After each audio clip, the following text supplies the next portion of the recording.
Hey, as promised, next video on how to buy your last boat first. So in a previous video, we talked about why to buy your last boat first, and save $100,000, get into the boat you want right away, and enjoy it with your family. If being in a large boat is your in-state goal. And so buying these larger boats is a little bit different. It's not like going to the boat dealer and looking at a center console or some of these other things. Buying these boats is more like buying a house with engines. One, normally you get a survey. You're not required to get a survey, but I highly recommend it. And you both have usually a boat surveyor and an engine surveyor, because the engines are arguably the most expensive part of the boat.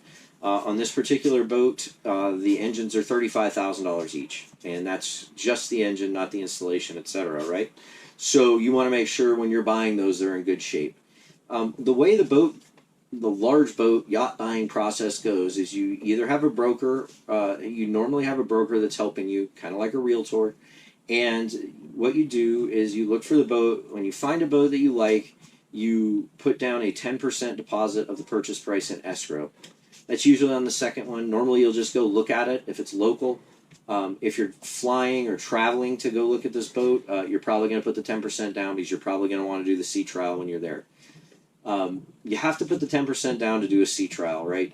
Operating these boats is expensive. It takes a lot of time and effort. And what they don't want are looky-loos. They just want to go out on a boat ride.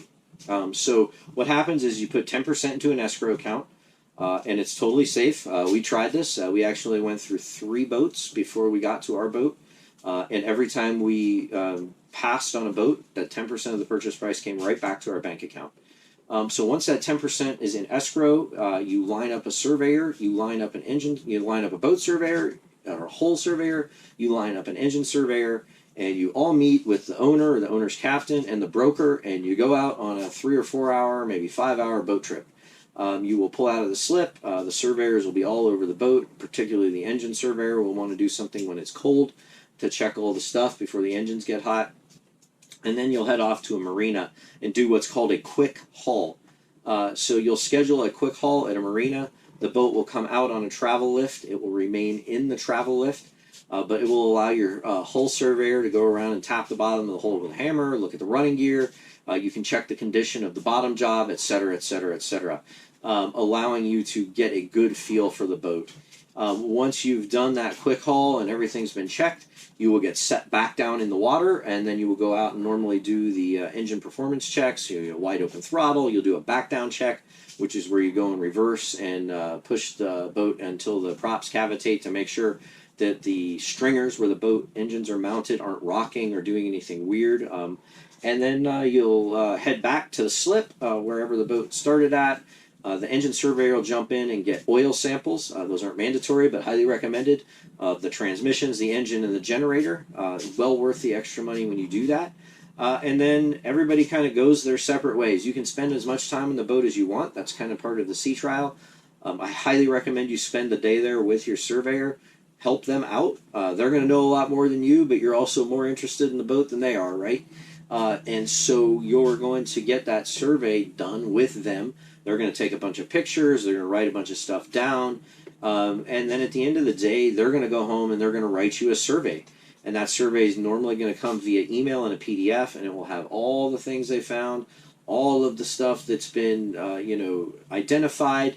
And they're going to find things. Don't kid yourself. You're not going to find a Bristol boat, as they call it, out there. They're going to find something wrong somewhere, everything.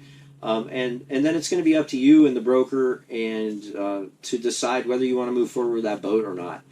You can absolutely bail out. Like I said, we bailed out of 2 separate boats. This third one was our best try. I think I said 3. We got the boat on the 3rd try.